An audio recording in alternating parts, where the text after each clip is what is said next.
take him out. Yeah, take him out and see if a peephole works.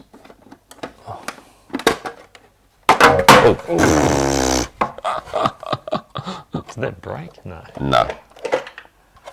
Stiff hinges. Yeah, very stiff hinges. Here we go, everyone.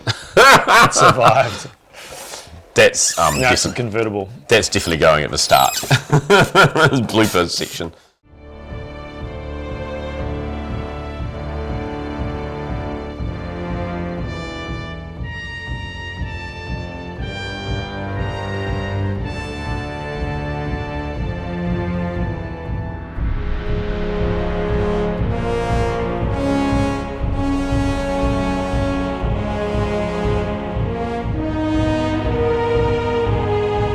Hey everybody, and welcome back to Two Barbarians. I'm Wade. And I'm Lee. And you can probably hardly see us at the moment because we're surrounded We're by... buried behind Talon fighters and point dreads. Point dreads, oh yeah, that's right. And that classics one is huge. Yeah, so this is one that I've really wanted to do for a long time. This is my favourite Master of the Universe vehicle, so thought we'd give you as a quick rundown of what we've got so far. Does that mean I get to do Battle Ram at some point?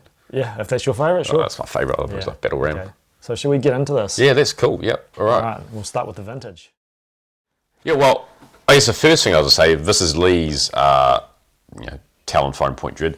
I don't have the vintage one. Oh, shame. Oh, no, it's one of those ones where I've just always, everyone I've seen has always been broken or bits missing. And yeah, this little part here, the radar dish, is normally what's missing on them. And or also, wings. And the control bits and they're cardboard, right? So yeah, it's got a harder to find. Cardboard control panel. And you've got the little records. Yeah, so I bought this on eBay way back in the day, and it just said complete. So, and luckily it came with a really cool storybook, which has got 2 separate stories. And if you flick to the back, Wade, and show people like open up the back cover.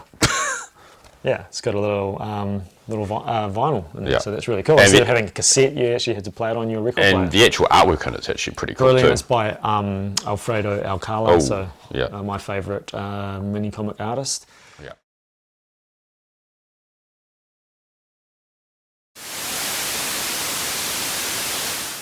Hello, friends. I am He-Man, and I want you to read along as we listen to the adventures of the Masters of the Universe. Get ready for a lot of fun and excitement. Now, let's start.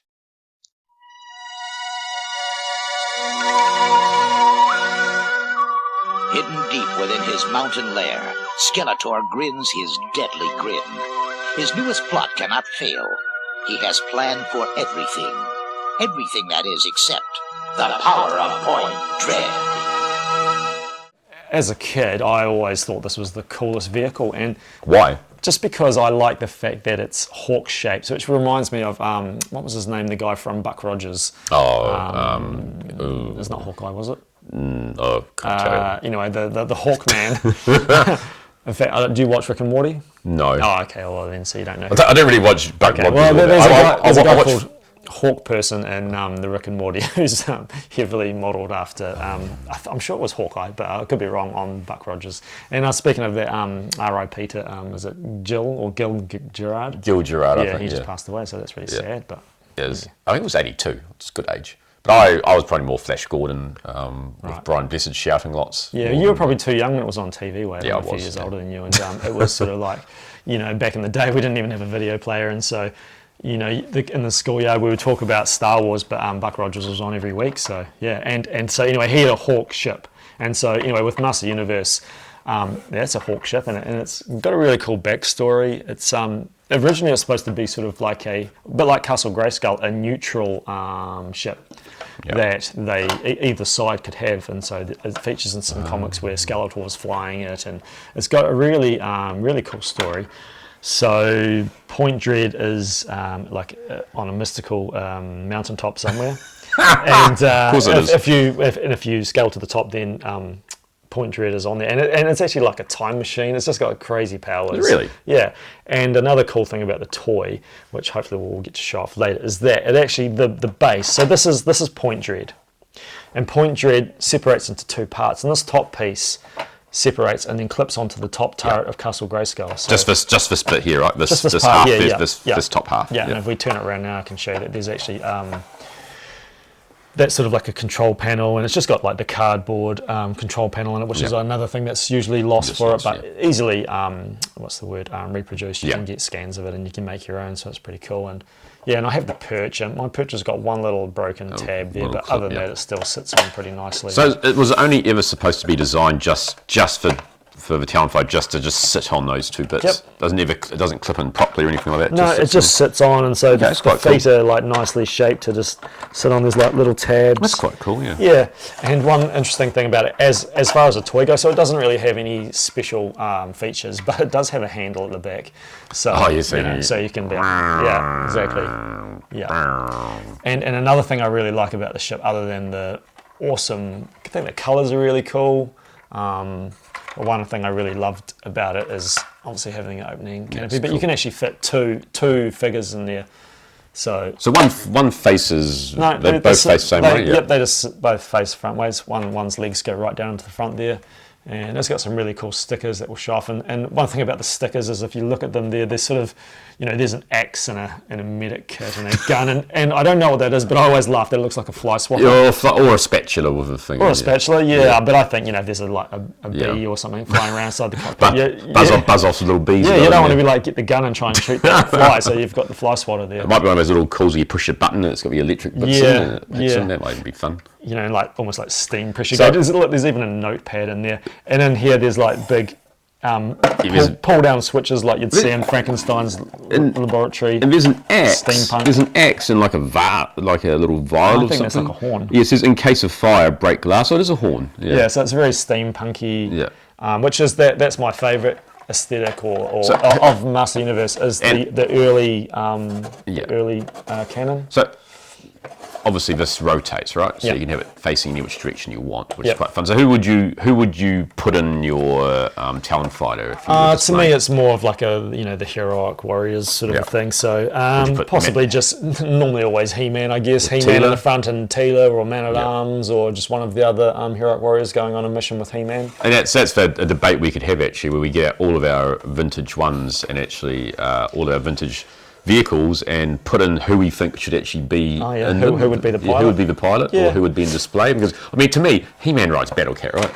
Yeah, I know. Well, it's funny you say that because I guess you'd be heavily influenced by a comics cartoon or by the actual box art. I think box art just trumps everything, because it's just so good and so iconic. And for that reason, in my toy room, I've collected about 8 basic He-Man. Because he's literally piloting just most of my vehicles, but I think who would you put in Wind Raider? So that will be a good one for 2026, I reckon. We pull out the vehicles and we can do that. We put who we think are the cool looking pilots and put them on a table and off goes the Armada. Well, this is pretty unique in the fact that it can take 2. Like I've got the Fright Fighter and what's that big disc launching thing called? I've got one. Blaster Hawk. Yeah. Another Hawk. And they're huge, but you can only put one figure on it. That's what I like about Battle Ram is you can fit one on the back hanging onto the just hangs on the back of it. He looks like those guys on the back of the rubbish truck holding onto the back of the rubbish truck. So when the Battle Ram drives past, the guy can jump off and he can smash. Might be Fisto. He can smash someone with a flying Ram Man jump off the back and headbutt somebody. Yeah, that's fun. So this is the vintage toy, and I really do like this toy, and I think it's a crime to toy collecting that you don't own one. You make me want to get one, actually. You should get one. Might be something for next year to keep an eye out for. And one thing, we should have had a vintage He-Man figure. We don't have one here on hand, but what I'd like about Point Dread is if you put a figure in here, this little window is like perfect. For him to see out. Yeah, it's like a bunker. Peephole. Peephole. So we will show. We will grab a Castle Grayskull out later and pop this on top so you can see that. But anyway, let's move on to. So this was the vintage, and there was a big. We won't go through the history of the Master Universe figures, but the next time they got to a Point Dread and Talon Fighter was not the 2000X series. No, it wasn't. No. There is a ship there is a Hawk thing, but it's not this, and it looks. I'm not a fan of that at all. But anyway, the next time they really got to it was when Classics came around in the mid sort of 2000, 2008, around about 2007 when it was about. And so then they were basically like recreating the vintage toys, and so let's take a look at that one. I mean, now you've dragged this up. I mean, the first thing that hits me is just the bloody size of it, right? I mean, huge. original Master Universe figures, they call them 5.5 inches. I don't know what that is in mil that we use in this country, but everyone knows how big a He-Man figure is. And then the classics were probably a good... Seven and a half, or roughly 7.5. Right, so you've got another 1.5 inches of scale. So again, you scale up this, and again, this takes 2 figures. They just took it to the next level, didn't they? Oh, it's amazing. Bigger, badder. Sculpting is amazing on it. My 2 favourite things about this, other than just it's still one of my favourite ships, is they actually put clear glass in the cockpit, which to me makes a big difference. This here, you can just stick your fingers in. Yeah, you can. Yeah. And secondly is, and then they did this a lot with classics, is there's a lot of stickers on vintage vehicles, which can easily be lost and peel off. And with the classics, things like the stickers were then actually sculpted. Yeah. It's a really cool If it was a toy. sticker, they sculpted it and then painted it, so it just really takes it to a whole other level, really. And it's a really good update of the vintage toy. One thing I do say is, does it have the control thing on the inside of it? I don't think it does it? You've got me. I don't know. I haven't got mine on display anyway, so I don't know if it is. I think it does. Does it? I think it has a plastic one. Yeah. Well, we would have put mine in. Why would I even not include it? That's an different question for another day. Yeah, we can find that one out. But but like they've sort of they've just updated. And again, you can take off the top piece and click it onto your classics Castle Grayskull, which we did a review of. So we didn't actually put this on there. No, we didn't, did we? No, it's too big. Yeah, I just think it looks too unwieldy on there. I think Talon Fire looks too big in scale. It's pretty huge to be sitting on it. The vintage one isn't too bad, but this one is just the ship itself is probably quite a lot bigger. And it's chunky. It does look a little bit funny sitting on there. And the only problem that really, or I think the biggest problem with doing that is that's all good and well, but then you're left with this bottom part with nothing on it. Yeah. So I mean, what are you going to do with that? Like put it into storage, or I just think that's a really cool displayable. And like, how many playset vehicles can you think of? Like, you get a vehicle or you get a playset. Yeah. You get both. And you can get like a small playset like the Slime Pit, but to actually get like a playset and a vehicle in one pack, like that's really cool and pretty unique. Yeah. So this is my classics point of view. Lee's got one as well. So so that's fun. So I mean, the first thing I did when we pulled out was I said, "Who have I got piloting it?" Yeah. So when we actually looked at it, I was like, okay, so we were then struggling to remember who actually came with it. And the figure definitely came with it. And I believe, without looking it up, I believe it was Tila. Yes. It was Tila, right? And she had her little the alternate head with the It was a new Tila for the classics, and it's not a very good Tila. It was supposed to have like a Filmation sort of inspired head, whereas the actual classics was more vintage toy with a few sort of like nods, like with different heads and looks like that. But the Tila that came with this, it's just the unhelmeted head. Yeah, is really badly done. For some reason. Don't have that on in there. So no, and because the head, is she in there? She's in there. She's in there. We'll show her. That's quite a cool sort of like pilot's helmet. So it's a very interesting and unique look. And the passenger at the back, I've got Duncan, and he's sort of like basically like a 2000X. Version of him, so, sculpting him with little ponytail and things, which I think is really cool. Yeah, so his daughter's taking him out for a ride, so he might put the L plates in the back and he's taking her out for driving lessons. So he's the science guy, right? So he's the technician. Yep. Master combatant. Yep. But I mean that. And so hey, this doesn't come with the handle, which is a fairly big omission. I mean, I don't know how often you're going to run around the house with it. I mean, this is designed for adults, right? So this is designed for kids. But hey, nothing against you if you run around the house flying your Talon fighter. Right? Go for it.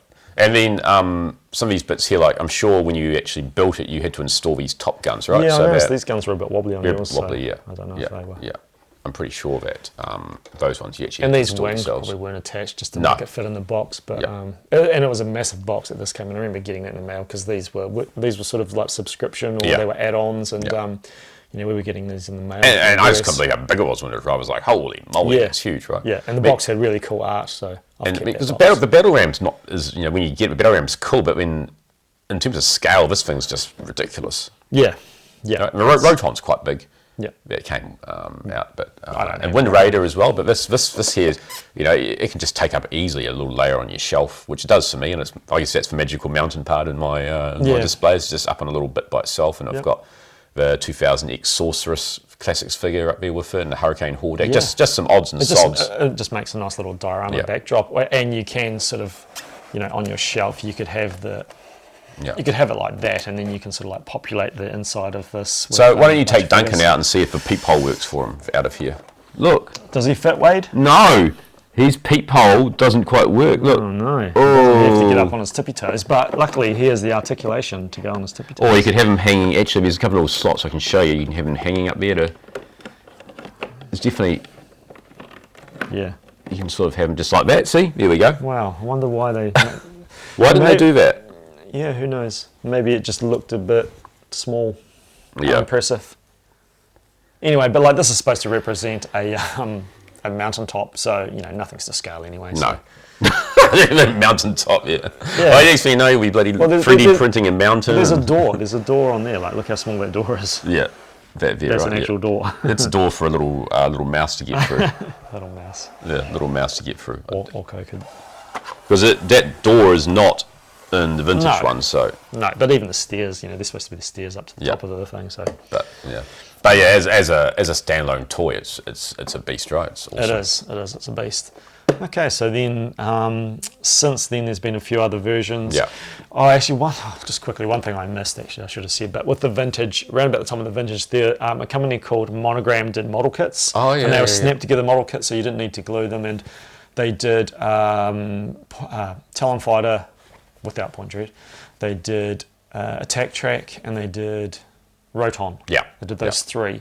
And for each one, they did two versions. So they would just do alternate colours. So with Roton, it's red and black are the primary colours. And it famously had a cover, like a canopy, which was never included until Origins. And so the canopy is red, and the bulk of the Roton is black. And then they did an inverse colour scheme. So they flipped them. And so they did the same with the Talon Fighter. So you can get a Talon Fighter that is... I want to say it's blue and... orangey, yellow, red, and then there's another one where it's yellow, and I could be wrong. And they did the same thing with what was the other one I said? Attack Track. Yeah. So there's Attack Track. So they're really cool, and they're really hard. I don't know if they were ever sold in New Zealand. I've never ever seen them available or even for sale in New Zealand. So cool. Right. Anyway, but so there's been a few versions, and the most recent one was Origins, who famously sort of redoing everything from the Motu line. So cool. Well, let's take a look at that one. So as you mentioned, this is the Origins. Yeah. Origins, yeah. Not sold in New Zealand, so I picked that up on an online site, but somebody had imported it. I never saw this in shops. I probably would have bought it. The box art's cool.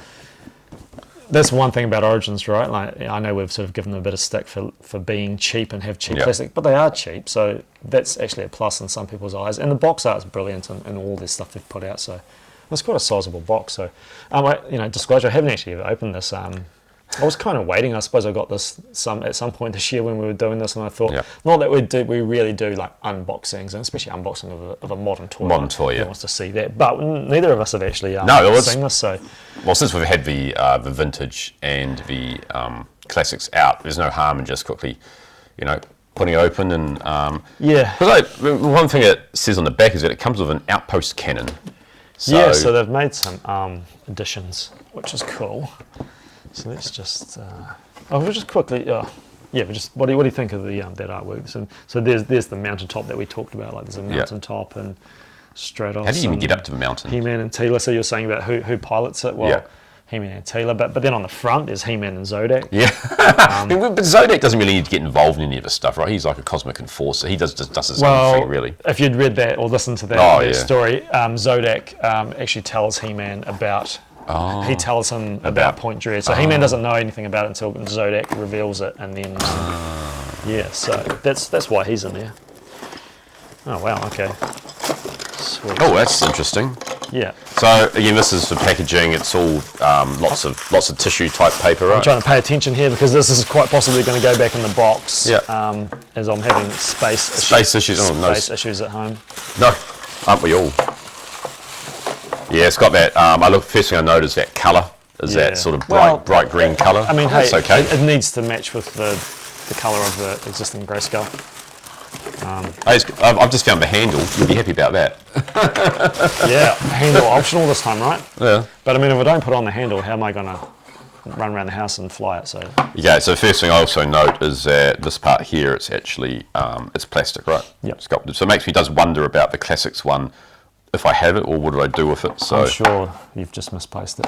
Oh no, so that if you look at the instructions, does the gun go on first, or can you put the gun on separately? Or Instructions. Because what I feel like This is the gun, right? What I feel like is this bit will go on Castle Grayskull, and then this bit here will sit on here separately, right? Which answers what I said before when I said if you do put this on Castle Grayskull, you're left with a base that does nothing, but now you actually have like a quite... And they're sort of Talon fighter themed sort of, I think that's wings. a really cool addition and quite a, probably cheap and easy way for them to just do something extra. I'm gonna put the look at that fun.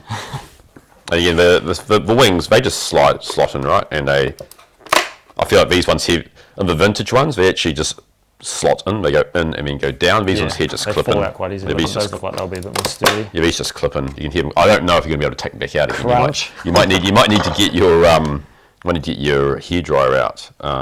My hairdryer. Yeah. Yeah, hairdryer to loosen the plastic. Don't you use a hairdryer? No. Don't you? I do. Do you? Yeah. I use a hairdryer to loosen up plastic and things. Oh, right. I have a heat gun. Oh. But I don't use that on my head because I'm not Oh, do I have not in? Right, okay. That one's in. So one thing about this, you were showing this, but you can actually put this on there. Oh, So yeah. that's another thing that I did notice, that you can actually do this now, so you can increase the weaponry. That's when you're or put this on here. Yeah. Was it there? No, Yeah. Here. Yeah. So So you've got a few options there. So you could fit in there actually too. Yeah, I think that is the same, isn't it? Yeah. So yeah, fits in there. I guess he's on recon mode when he's got his radar dish out, right? So if he's going in heavy battle mode, then you'd put that in there, right? Yeah. And then you put this on top. Let's put this together. I think it slides. Go straight down, doesn't We've it? got a few issues.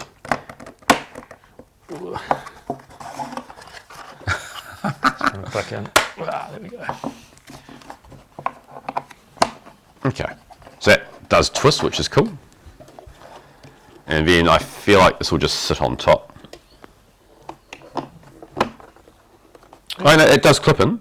Okay. It's clipped on, is it? Yeah, it does clip. And this bit here is some good wood for it, but here, one of the downfalls is that it doesn't fully slide. I mean, it does, but it's a bit harder to, whereas that bit there, it seems that there's actually a bit of a natural gap for it to slide around. So the handle is... Yeah.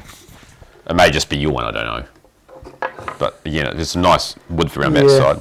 It's quite sort of soft plastic, and like I say, these things are cheap, but like the Classics was more of the premium sort of version. So, I mean, I said that, yeah. Yeah. Well, let's look at it compared strictly with the vintage version. Well, let's just, so we've pretty much mentioned all of the upgrades, right? Yeah. Okay, so on the inside, we've still got stickers. The new stickers, they have basically tried to recreate the original stickers. Again, you can fit 2 fighters in there. This time there's handles. Yeah. So there's just some handles inside of it. I don't really know why. I mean, I know they've got the articulation. You could probably make them hold it, but would you bother? I think once, and the eyes on this are quite cool now. Oh yeah, they've got little, they still sculpted in little just clear plastic, orangey plastic cool. in it. And a big upgrade for me is having windows. Yeah. I know you love windows. I do like windows. I like a good enclosed canopy. I mean, windows. I mean, such a simple man. Windows. Windows, yes, and again stickers on the back too. Yep. So it's pretty. All right, cool. Let's have a look at a comparison with the. Hey, what is it? The Pixel Dan say? Well, I think it's comparison time. Yeah, I feel like it's not a lot different, right? I mean, the wings are a bit bigger, and the wings here are angled down, right? But the wings here are angled down, whereas here they're more straight. True. Yeah, right. Yeah. The point and dreads is quite a bit smaller. It is actually, isn't it? If we turn them around and just show off the yeah, definitely. Show off the insides. So I feel like this is a Possibly this Wind Raiders are a little bit more impressive. It's larger. I got you there. Wind Raider, you mean Talon Fighter? Talon Fighter. Sorry. But then the Point Dreads are the reverse. So let's just see. Can you put the vintage on the modern? Probably not. I feel like you might be able to. Well, look at that. So they have thought of. Geez, they have done well. So they've measured the width of the feet. I have actually, haven't I? It goes from vintage to modern. Does it go? Yeah, from just modern? be careful that Really though, because it tightens and clips. Old plastic, but it does. I mean, that's quite fun. Yeah, it's quite cool. I mean, going back to like the quality of plastic on these new ones. I mean, this is just like super glossy, and yet the green of the green and the brown is just like grayscale, like very dull and cheap looking. Cheap looking, yeah. Soft. It looks like a Chapmade type place here. Right? Yeah, so. but again, it's actually aimed at kids to play with. It's good value for money, though. Really, like let's face it, Yeah. So yeah, there you have it, Wade. That's the Talon Fighter and Point Dread. What do you think?